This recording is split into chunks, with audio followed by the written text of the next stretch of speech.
BSP ఇప్పుడు లేదు, ప్రభుత్వంలో లేదు, ఒక్క ఎమ్మెల్యే కూడా రాలేదు. ఒక్క ఎమ్మెల్యే సీటు కూడా రాకుండా నేను బీఎస్పీలోనే ఉంటూ ఎందుకు కొనసాగుతున్నాను? రాజకీయ భవిష్యత్తు కోసం అనుకుంటున్నారా? లేదు, బహుజన ఉద్యమం కోసం.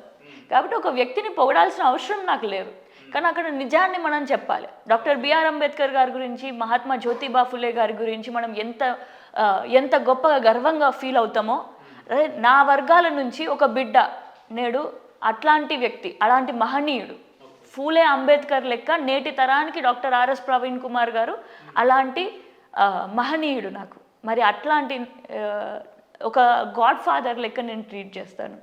సో అట్లాంటి ఐడియాలజీస్ ఉన్న వ్యక్తిని ఫాలో అవుతే అది ఎన్ని సంవత్సరాలైనా కానివ్వండి, 5, 10, 15, 50 ఎన్ని సంవత్సరాలైనా కానివ్వండి, ఒక సంతోషంతో నా లైఫ్కి ఒక అర్థం ఉన్నట్టుగా నేను. సరే, మీరు చెప్తున్నట్టు 100% బీఎస్పీ బహుజనవాదాన్ని ముందు తీసుకుపోవడానికి ప్రయత్నం చేస్తున్నట్లయితే ఎందుకు ఇతర బహుజన సంఘాలు, గిరిజన సంఘాలు, మైనార్టీ సంఘాలు ఇవి ఏమి కూడా మీతో ఎందుకు కలిసి రాలేకపోయినాయి ఈ ఎన్నికల్లో? ఎందుకు కలిసి రాలేదు? కొన్ని సంఘాలు వచ్చినాయి మాతోటి, ఎందుకు రాలేదని అనుకుంటున్నారు? బహుజనవాదం గురించి కొట్లాడినప్పుడు అందరూ ఏకతాటి మీద రావాల్సిన సమయం ఉంటుంది కదా, మరి అది ఎందుకు కాలేకపోయింది? అన్నీ ఒకటే రోజులో కావన్నా, ఎందుకంటే మన ఇల్లు కట్టుకోవడానికే కొన్ని నెలలు, కొన్ని సంవత్సరాలు పడుతుంది.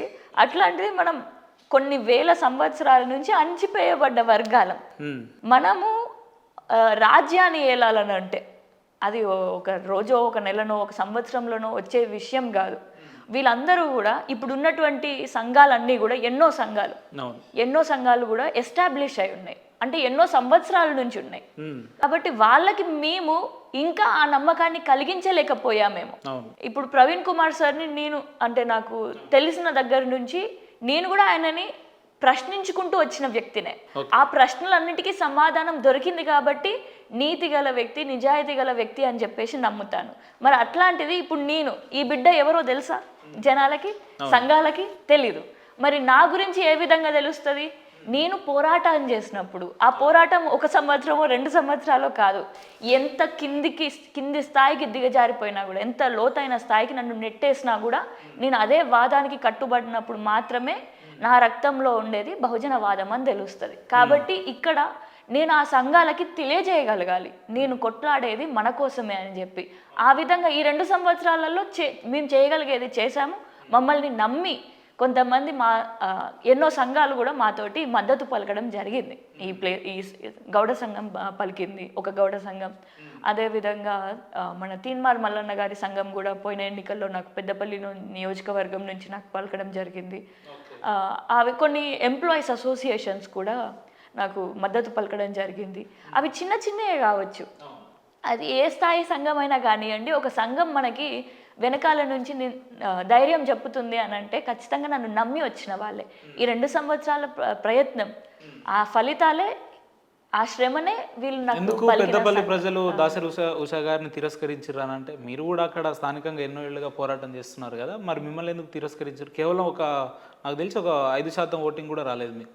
అంటే అది ఓకే, అంతవరకు వచ్చింది, ఎందుకు మిగతా ఓట్లను మీరు తీసుకురావడంలో విఫలమయ్యారు అంటే ఏం చెప్తున్నారు? ప్రజల్లో నేను ఇంకా వాళ్ళకి నమ్మకం కలిగించేది ఇంకా మిగిలి. ఇంకొకటి, బహుజన వాదం అనేటిది ఉట్టిముచ్చట కాదు. తెలంగాణ ఉద్యమం టైంలోనే కేసీఆర్ గారు తెలంగాణ భవన్ కట్టిండు. ఆయనకు ఫండ్స్ ఎక్కడి నుంచి వచ్చినాయి? ఏ కాంట్రాక్టర్లను పోయి అడిగిండు?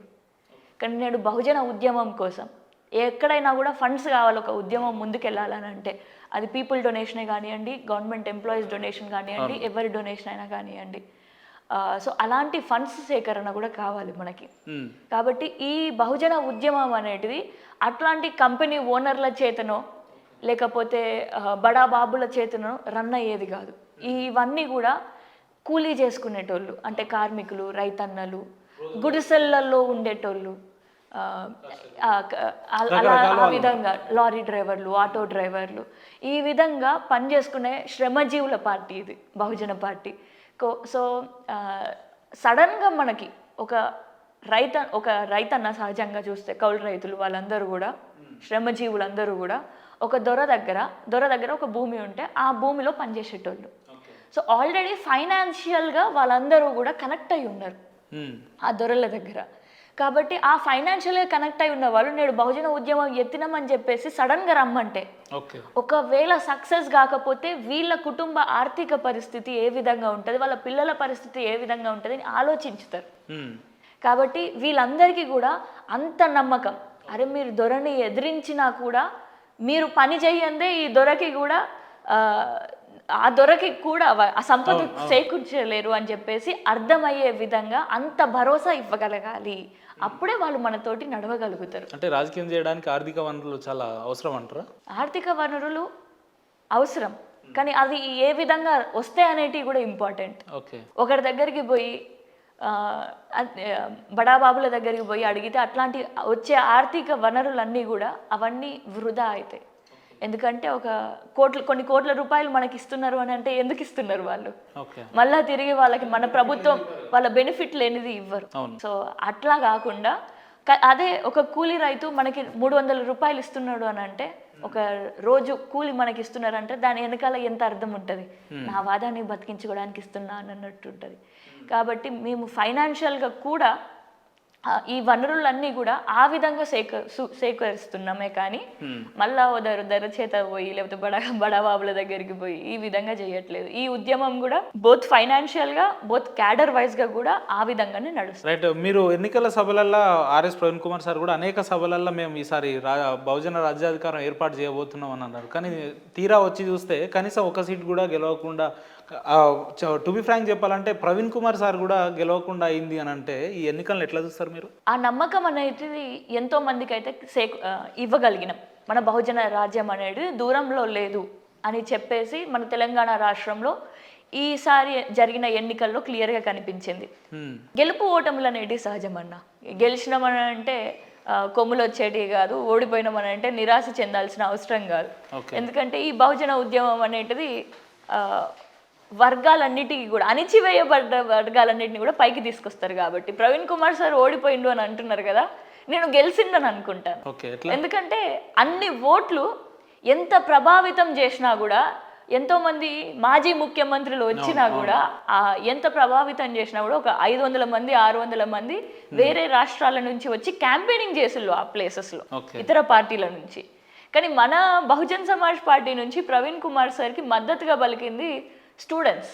ఇక్కడ హైదరాబాద్ నుంచి పోయి ఐటీ ఎంప్లాయీస్ కానీ, లేకపోతే అక్కడ ఉన్నటువంటి ఆటో సంఘాలు వాళ్ళు కానీ, ముస్లిం మైనారిటీలు కానీ, స్వారోసే ఐటీ ఎంప్లాయీస్ ఎంతో మంది స్వారోసే ఉన్నారు. ఆ విధంగా ఆయనకు సపోర్ట్ పలికిన వాళ్ళే ఉన్నారు. కానీ ఎవరికి కూడా ఒక ఎంప్లాయీ లెక్క పెట్టుకొని 600 మందిని ఏ విధంగానైతే వేరే పార్టీ వాళ్ళు పెట్టుకొని చేసిల్లో ఆ విధంగా చేసినటువంటిది కాదు.